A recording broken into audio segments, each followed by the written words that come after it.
É preciso que a gente crie condições das pessoas das camadas mais baixas da sociedade tenham o direito de viajar. E viajar para fora e viajar para dentro. E o que é que cabe ao Estado garantir? Condições. Condições. Nós temos que ter condições de transporte. E nós sabemos da dificuldade dos voos regionais que nós temos no Brasil. Nós temos que ter condições de ter estradas que sejam confortáveis e com garantia para as pessoas viajar.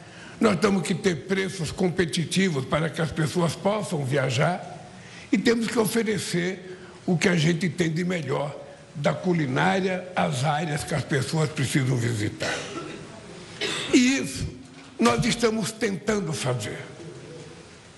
Nós estamos tentando construir a ideia de que o país será do tamanho que a gente quiser que ele seja.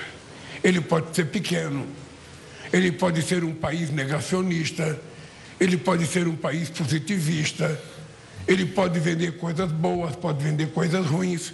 Agora, ninguém quer fazer turismo para coisa ruim. Ninguém quer fazer visita de turismo em cemitério. Ninguém quer fazer visita de turismo em lugar de muita pobreza. Ninguém quer fazer turismo em campo de concentração, em lugar de refugiado. A gente precisa fazer turismo em coisas que são atrativas. Praias que são limpas. Ninguém vai fazer turismo numa praia em que você tem esgoto a céu aberto caindo na praia. Ninguém vai. Ninguém vai fazer turismo numa cidade que ela é muito pobre. Ela é muito pobre, tem muita gente passando fome. Ninguém. A não ser algumas assistentes sociais, a não ser os caras do IBGE ou os agentes de saúde, pouca gente vai. Ou político na época da eleição. Aí a gente vai muito no lugar de pobre. A gente não vai em lugar de banqueiro, mas de pobre a gente vai muito. Então, é apenas você definir o que é o óbvio que a gente começa a fazer as coisas acontecer nesse país. Esse país é generoso demais. Qualquer coisa que você faça, esse país faz acontecer. E eu vou contar para vocês uma coisa. Eu estou no meu 3º mandato. Já fui presidente 2 vezes. E eu digo sempre que eu sou um homem de muita sorte. Muita sorte. Porque a minha sorte ela está ligada à capacidade de ouvir as pessoas, de conversar com as pessoas e tentar produzir não aquilo que eu quero, mas aquilo que é necessário a gente fazer para que esse país dê certo. Vocês estão lembrados que quem leu um jornal dia 1º de janeiro de 2023 ou dia 31 de janeiro, vocês tinham a ideia de que o país não ia crescer, de que o país estava atrofiado. Eu lembro que em janeiro, em Hiroshima, eu fui convidado para participar do G7 e eu, então, estava com a diretora-geral do FMI, quando ela me dizia, presidente Lula, sabe que bom que o senhor voltou, mas a economia do Brasil está muito ruim, presidente, a economia do Brasil não vai crescer, ela vai crescer menos que 1%. Eu falei, a senhora está enganada, a senhora não conhece o Brasil, a senhora fica lendo só macroeconomia, não conhece de microeconomia, as coisas no Brasil vão acontecer. Nós crescemos quase 3% ao invés de 8%. Outra vez esse ano, o tal do mercado começou a falar, a economia não vai crescer, porque as coisas estão ruins, porque está tudo errado, a economia vai crescer. Presta o que eu vou falar. Acima de 3% e vamos chegar acima de 3,5%. Nós estamos vivendo o menor desemprego nos últimos 15 anos.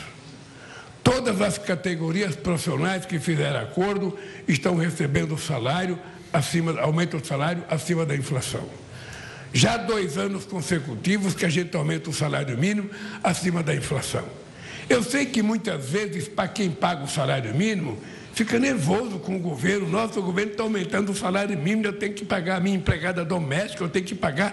Como é caro? Não é caro nada. Muitas vezes, tomando uísque com um companheiro, se dá R$1.400 de gorjeta. A verdade é que, para essas pessoas mais humildes, quando eles têm o mínimo necessário, eles querem viajar. Ninguém quer ficar em casa de domingo, sabe, na sua casinha de 33 metros quadrados ou 34 metros quadrados, com 5 ou 6 filhos, assistindo televisão. Se as pessoas tiverem condições, elas vão viajar, elas vão gastar um pouquinho de dinheiro, porque todo mundo gosta de coisa boa.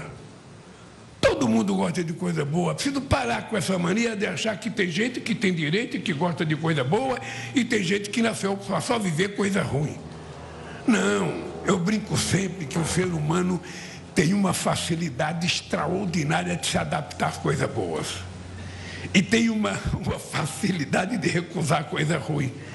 Então, o que nós queremos construir com essa lei é a chamada coisa boa do turismo. É uma coisa boa para o empresário que investe no turismo. É uma coisa boa para o consumidor. Porque o que eu quero e que eu tenho que fazer para esse país é criar consumidor.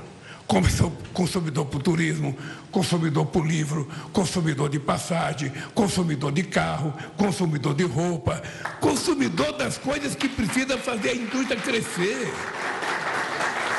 Então, o que nós temos que ter consciência, companheiros e companheiras, aliás, parabéns pela quantidade de mulher. É a primeira reunião que eu faço sobre uma atividade econômica que tem quase a mesma quantidade de mulher que tem de homem. Significa que o setor do turismo tem que ser incentivado.